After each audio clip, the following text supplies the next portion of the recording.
Salut tout le monde, comment ça va? Bon, il y a eu un petit peu d'action aujourd'hui là. Un petit peu d'action, j'ai failli me battre avec le voisin, nom de Dieu quoi.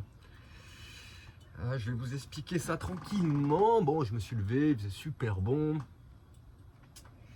J'étais au camion tranquillement et après quelques temps, pas le camion à côté mais celui qui est juste après, en fait, il a commencé à mettre son groupe électrogène collé au cul du camion et puis moi je me suis dit bon, je vais pas l'emmerder, tu vois, je vais pas me prendre la tête, j'avais pas envie de me prendre le chou, donc je suis parti me baigner. Je suis allé taper une petite tête vite fait parce que l'eau elle est franchement froide, même s'il faisait 23, 24, 25 degrés cet après-midi. Il faisait super bon, encore une super belle journée où il faisait chaud. Enfin bref, j'ai passé un petit moment à la plage tranquille, je suis revenu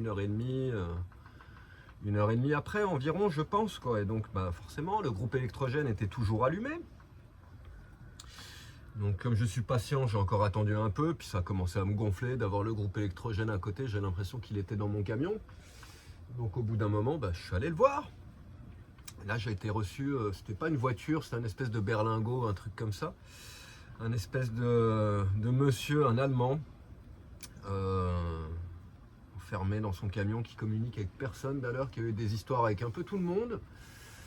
Je vous raconterai ça après vite fait quoi. Et donc bref, je lui dis écoute, est-ce que tu peux éteindre ton groupe électrogène quoi? Ça se fait pas, tu mets pas un groupe électrogène. Si tu as besoin de mettre ton groupe électrogène, tu te décales, puis surtout que toi t'as pas un camion de 7 mètres, t'as un petit truc, une petite voiture là, donc tu vas un petit peu plus loin et puis tu te mets pas au milieu des familles, des gens qui sont là posés tranquilles à profiter du soleil, de la plage, avec ton groupe électrogène qui tourne pendant des heures. Je lui ai dit ça, il m'a envoyé chez direct, non, je termine de charger mes batteries, donc on se demande ce qu'il fout avec son groupe électrogène, il charge les batteries de sa bagnole, enfin bref. Donc bref, je me suis fait envoyer chier, ça m'a gonflé, je fais écoute, si tu ne coupes pas ton groupe électrogène, je vais aller chercher de la flotte, je vais envoyer 10 litres d'eau sur ton groupe électrogène, on verra si ça lui plaît. Je suis retourné au camion, j'ai attendu un peu, j'ai vu qu'il ne coupait pas le groupe électrogène, donc j'ai commencé à aller voir les voisins un petit peu.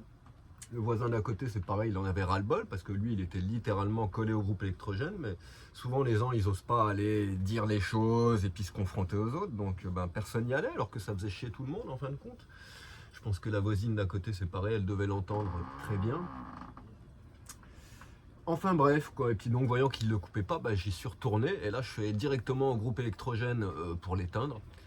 Et il est arrivé en courant, il est rentré dans son fourgon et il est ressorti avec un bâton, le mec. En mode, je vais te taper. Donc tu penses bien que moi je suis un peu sanguin, je suis un peu nerveux aussi.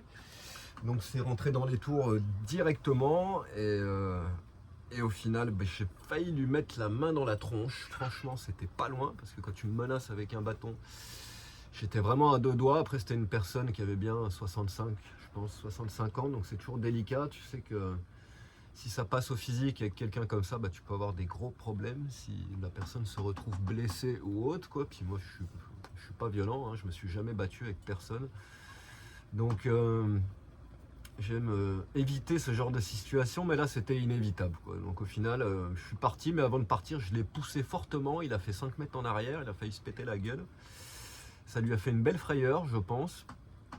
Et 10 minutes après, il a rangé ses clics et ses claques et il s'est barré. Là, j'ai commencé, les gens sont venus me parler un petit peu parce qu'on se connaît tous, quoi. Et j'ai commencé à écouter les histoires sur ce monsieur, qu'il a un chien qui est super méchant, le chien a croqué un gamin l'autre jour qui est passé devant en courant, le gosse, quoi, et il s'est fait bouffer le cul. Et il est parti à l'hôpital, le gamin. Ou pareil, l'autre voisin qui faisait son sport avec le tapis de sport, pareil, etc. Tous ces trucs. Et lui, il est arrivé pour se garer et il s'est collé, limite, il a failli rouler sur le tapis. Enfin bref, c'est un monsieur qui communiquait avec personne, qui est clairement désagréable et qui en plus en a rien à foutre des autres, en mode je vais te mettre mon groupe électrogène dans la tronche et même si tu viens me demander de l'éteindre, je l'éteindrai pas. Forcément, avec quelqu'un comme moi, t'es sûr que ça va partir en sucette, quoi, parce que je suis très gentil, je suis très calme, je suis très patient, mais quand il n'y a pas de communication et que tu me pourris mon ambiance sonore, et j'en ai déjà parlé dans beaucoup de vidéos, moi le bruit des moteurs c'est ma hantise, j'ai horreur de ça, il n'y a rien qui me pourrit plus la vie que le bruit des moteurs. Donc c'était sûr que ça allait se terminer comme ça. Donc on a failli se taper dessus, clairement quoi. Moi quand je l'ai poussé super violemment, je pensais que là c'était parti. J'ai pas osé lui mettre une droite directe parce que je voulais pas non plus. Mais voyant qu'il me menaçait avec un bâton, j'avais envie de passer au physique quand même. C'était viscéral, là. Il y avait un truc, il fallait que ça sorte. Ça m'a pas trop plu, j'aime pas trop me mettre dans ces états comme ça, m'altérer comme ça, mais là c'était pour mon bien-être, le bien-être des gens autour, etc. Enfin bref, ça se fait pas, tu respectes les gens autour. Et en fait, en parlant avec tout le monde, on a tous bien compris qu'en fait c'est un mec qu'on a rien à foutre, qui parlait avec personne, hein, qui a jamais parlé avec personne, qui est dans sa bulle et qui a eu des problèmes avec tout le monde. Donc forcément, j'y suis passé aussi. Puis moi j'ai un petit don pour ça, là où j'étais avant à Nerja, il y avait une petite nana, j'arrêtais pas de me déplacer, à chaque fois que je changeais de place, elle venait se foutre à côté que sa bagnole et toute la journée, enfin tous les jours, elle laissait le moteur tourner pendant 2-3 jours pour charger ses batteries, elle sortait la scie sauteuse pour couper son bois, etc. C'était comme ça tous les jours et moi je passais mon temps à bouger pour pas l'avoir à côté. Enfin bref, il y a des gens qui n'ont rien à foutre des gens qui sont à côté. On vit en communauté, on est les uns à côté des autres, etc. Donc tu respectes quoi, tu sors pas ton groupe électrogène, tu sors pas tes outils, tu coupes pas ton bois, si tu as envie de faire des trucs comme ça, tu vas plus loin, tu t'isoles et tu fais pas chier toute la palette, nom de Dieu quoi. Donc voilà, je suis quand même content d'avoir résisté à la tentation de lui mettre ma main dans la gueule, parce que franchement c'était pas loin. Je suis bien content qu'il ait pas, qu'il se soit barré au final, et que, parce que bon, quand je l'ai poussé violemment, c'était quelqu'un gros, un gros Allemand qui devait bien faire ses 120 kilos tranquillement, c'était un gros gabarit quoi. Mais quand bien même, je l'ai poussé tellement fort qu'il a reculé de 5 mètres, ça lui a fait bizarre au mec quoi. Et il n'est pas venu chercher la baston derrière, bon il est revenu faire machin truc, mais avec son bâton toujours dans la main, et moi je peux te dire que son bâton, j'en avais rien à foutre, c'est pas ça qui me fait peur, une personne de cet âge-là, même si elle est plus lourde que moi, qu'elle a plus de poids que moi, au final, je serais très bien comment ce serait terminé l'histoire, mais bon, j'avais absolument pas envie d'en arriver là, moi je voulais juste qu'il comprenne, et puis qu'il éteigne son putain de groupe électrogène, et il a fallu en arriver là pour que le mec il comprenne. Et au final, ma foi, tant mieux, il s'est cassé 5 minutes après, la place de parking est libre, maintenant on n'a plus qu'à croiser des doigts, espérer que ce soit un nouveau voisin cool qui vienne et qui prenne sa place, et que l'atmosphère reste détendue et qu'elle reste comme ça, quoi. On est tous très respectueux les uns des autres, moi depuis que je suis arrivé, je dors très bien, je suis pas emmerdé, je me fais pas réveiller.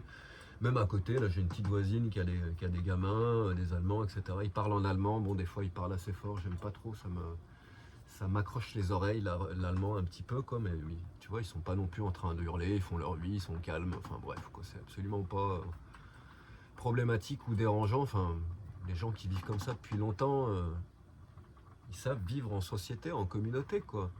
Et clairement, ce monsieur, il n'était pas en camping-car, hein, c'est un espèce de véhicule tout bizarre, ça a l'air d'être une personne âgée qui vient s'isoler, qui n'est pas du tout là pour la communauté, qu'on n'a absolument rien à foutre des gens qui sont autour, et pour le coup... il y a ce genre de comportement qui arrive, quoi. Mais c'est fréquent hein, qu'il y ait des gens comme ça, qu'on ait complètement rien à taper des gens qui sont à côté, et tu sois obligé d'y aller et puis de provoquer un clash pour provoquer une réaction, quoi. Et là dans ce cas-là, moi j'y suis allé 2 fois lui demander de couper son groupe électrogène, donc j'allais pas passer la journée à aller le supplier.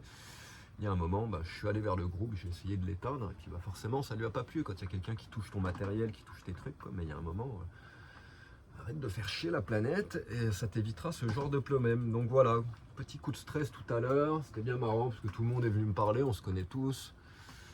Les gens ils savent que je suis cool, que je suis zen, donc ça les a quand même fait rigoler. Tout le monde en pensait pas moins, c'est juste que personne avait un petit peu le courage ou l'énergie ou l'envie d'aller se mettre dans le problème, de se prendre la tête avec ce mec là. Mais moi il n'y a pas photo, si tu fais ça à 5 mètres de mon camion, je suis patient, j'ai attendu quelques heures, mais au bout d'un moment, ça clash. Puis le voisin d'en face, un Français pareil qui fait du tai chi, et il m'a dit, moi si ça m'était arrivé, ça se serait pas terminé comme ça. Il serait sorti avec le bâton il se serait mangé dans la gueule, quoi. Donc il a encore bien de la chance, ce monsieur, parce que menacer quelqu'un avec une arme, c'est encore autre chose. Que j'ai réagi comme ça et que je l'ai simplement poussé, parce que franchement, il méritait sa baffe. Mais bon, c'est comme ça. Je laisse la caméra 2 secondes, j'ai mon brocoli qui est en train de... D'ailleurs, mon brocoli, il est cuit, donc je vais couper le feu, mais il faut que je passe sur les plaques parce que je me fais des pâtes fraîches. Avant, je fais les brocolis à l'eau, après je mets les brocolis dans la poêle avec oignons, avec de l'ail, avec des lardons, des champignons. Je fais revenir tout ça à la poêle, après je fais les pâtes fraîches et je mets tout ça sur les pâtes fraîches, ça fait une méga garniture, ça fait un super repas. Voilà, les potos, tous les copains, ils ont mangé des pizzas ce soir, mais comme hier on allait en ville, on allait faire un jam, un bœuf dans un bar. Et pour le coup, avant, on allait manger un petit bout dans un petit resto de bord de mer du port. Un groupe, on était au moins 25, je pense, quoi. Et donc comme j'ai eu une petite dépense de resto hier, bon pas grand chose, hein, j'ai dépensé 15 balles, mais bon je suis vraiment au ras des pâquerettes en ce moment. Donc je peux pas me permettre la pizza, puis j'ai le frigo qui est rempli, donc dans ces cas-là, bah, je me fais pas de petits plaisirs, je termine ce que j'ai dans le frigo, et puis voilà, mais c'est sûr qu'une pizza ça m'aurait bien dit. Puis bon, de toute façon, j'ai pas de cash, je suis loin d'être sûr qu'ils prennent PayPal ou le virement, etc. Et en plus, ils partent demain, donc bon, bah tant pis, il n'y aura pas de pizza pour moi, mais c'est pas grave. La pizza arrivera quand elle arrivera, et là, je me fais un bon petit repas, et ça va être super cool.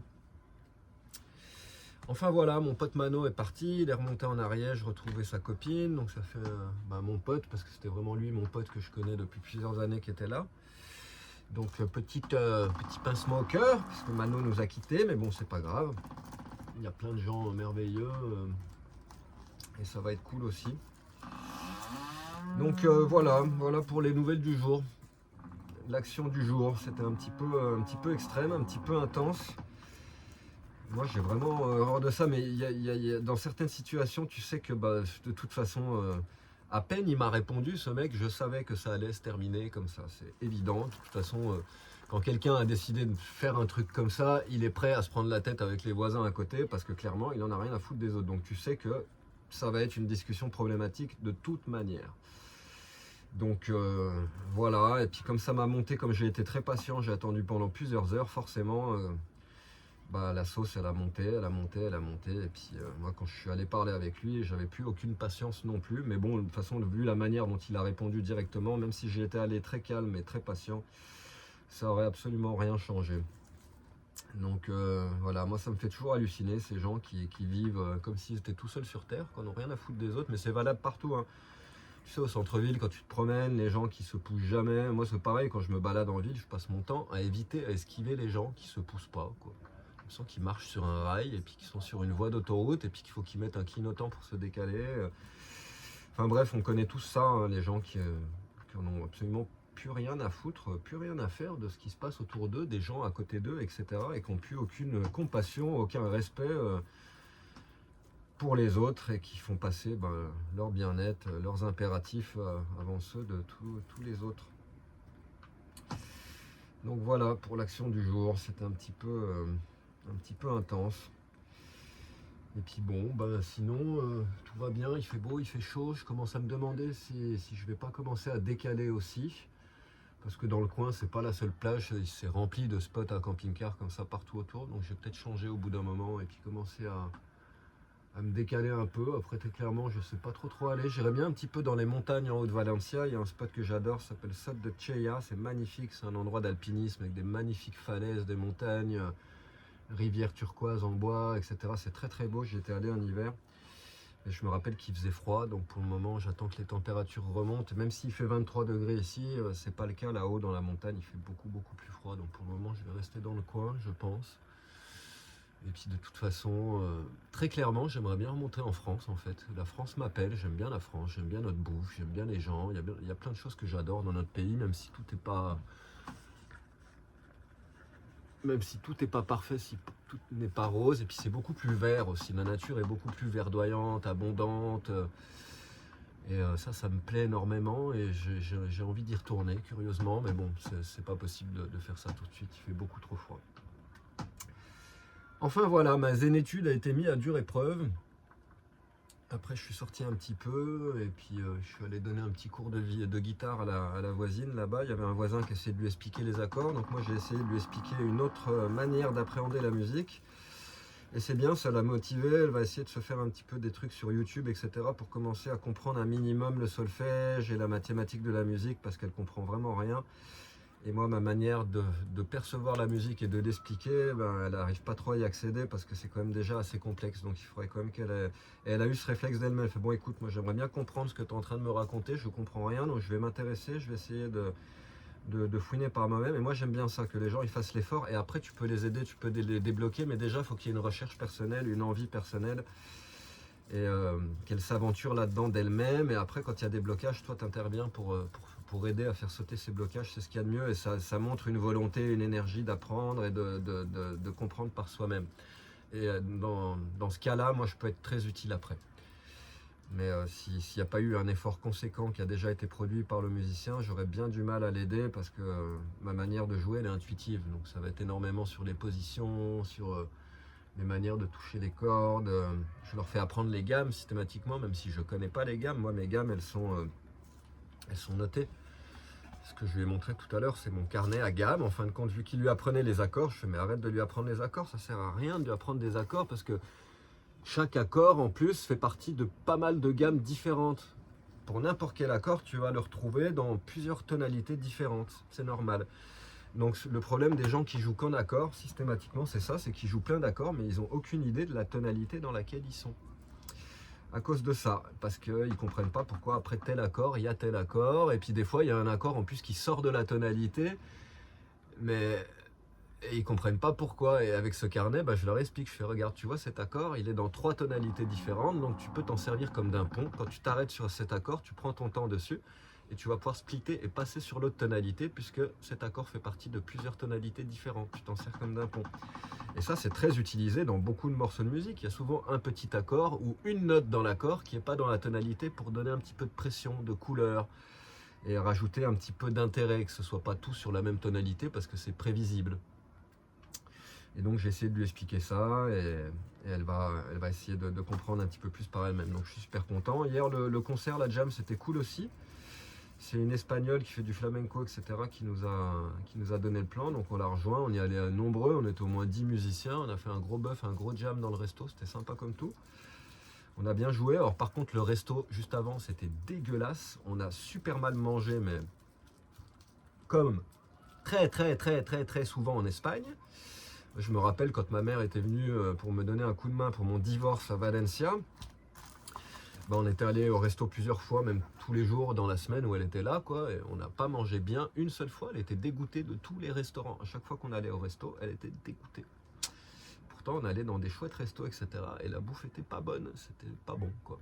Et là, hier, c'était que des fruits de mer congelés. C'était un truc de poisson, fruits de mer, etc. C'était que du congelé dégueulasse avec du goût rempli d'huile, de machin. Derrière, tout le monde était à moitié malade, avec des aigreurs d'estomac. Il y en a une qui a vomi, etc. Et en fait, moi, j'ai capté tout de suite le délire. Quand j'ai vu le lieu, déjà, j'ai fait oulala, j'ai vu la carte, j'ai fait oulala. Et au début, je pensais me prendre les calmars à 15 balles. Puis je lui dis, il y a des accompagnements avec votre calmar. Elle fait, non, si vous voulez les accompagnements, c'est 18 balles, quoi. 3 balles de plus. Et là, tu as un peu de salade, des frites dégueulasses, une salade dégueulasse, des olives en conserve, etc. Parce que mon pote Mano, il a pris ça. Quand j'ai vu la gueule du plat, j'ai bien fait de changer. Quand elle m'a dit ça, je fais laisse tomber, je vais prendre les crevettes à l'ail. Donc j'ai payé 9 balles les crevettes à l'ail, 3 balles ma bière. Donc tu vois, mon resto il m'a coûté 12 balles, 12-13 balles je crois, quelque chose comme ça. Et je voulais pas mettre plus parce que je savais que j'allais manger, que ça allait être dégueulasse. Et j'avais aucune envie de claquer l'argent que j'ai pas dans un lieu comme ça. Bien m'en pris quoi. Tous les plats qui sont arrivés étaient plus horribles les uns que les autres, que ce soit la paella, les crevettes, les calmars, les machins, les trucs, c'était tout dégueulasse. Rien que tu regardais les plats, ça donnait pas envie de les bouffer. Nous, les crevettes à l'ail, elles sont venues avec des biscottes emballées dans du plastique. Un sachet plastique avec des biscottes dégueulasses à l'intérieur que personne n'a goûté. Moi, j'ai pas goûté, j'ai même pas ouvert le sachet. Donc quand on te sert comme ça, bonjour. Et ça, attention, même si en Espagne on peut très bien manger, il y a de la très bonne bouffe. La mère de mes potes qui ont le restaurant à Valencia, eux d'ailleurs dans leur restaurant c'est tapas, bocadillos, donc des petits sandwichs, etc. Et généralement c'est pas mal, c'est plutôt bon. C'est pas de la grande cuisine, c'est pas génial, c'est pas fou, mais ça passe quand même, quoi. Par contre, quand je suis allé manger, parce que leur mère c'est ma grande pote, c'est comme ma deuxième maman, donc je passe souvent une semaine ou deux chez eux carrément. Ils m'accueillent comme leur fils et elle me fait des petits plats tous les jours, cuisine traditionnelle espagnole, et je peux te dire que là on bouffe bien, quoi. Mais c'est un peu comme la cuisine traditionnelle française, hein. C'est des trucs de viande, de sauce, de bidule, et des fois c'est trop pour moi. Il y a pas mal de fois où j'étais là en mode c'est sympa, c'est pas mal, là c'est de la vraie bouffe, c'est de la vraie cuisine, mais c'était trop traditionnel, trop rustique, un petit peu pour moi. Mais bref, ça pour dire qu'il ne faut pas généraliser, mais attention, en Espagne c'est très facile. La grande majorité, la grande partie des restaurants, en fait, tu bouffes super mal. Faut pas croire, quoi. L'Espagne, tu vas plus au resto pour aller te faire quelques tapas, quelques trucs, quoi. Mais très souvent, quand tu vas au restaurant, tu ressors déçu, t'as mal mangé, ou même souvent, tu peux même pas bouffer ton plat parce que Je veux dire, moi, ça m'est arrivé un nombre de fois en Espagne, c'est inimaginable, quoi. Bon, en France, ça peut arriver aussi, mais c'est beaucoup plus rare. Tu vois, dans mon bled à Chalon-sur-Saône, tu peux aller manger n'importe où, tu vas bouffer super bien. On mange super bien en Bourgogne. L'art culinaire, il est au maximum, quoi. Donc hier, c'était un petit peu trash, la bouffe. Puis après, moi, je me sentais pas très bien non plus. Donc pour jouer, j'ai failli pas jouer. Ce qu'elle me dit, la nana, elle me fait, bah alors, tu joues pas?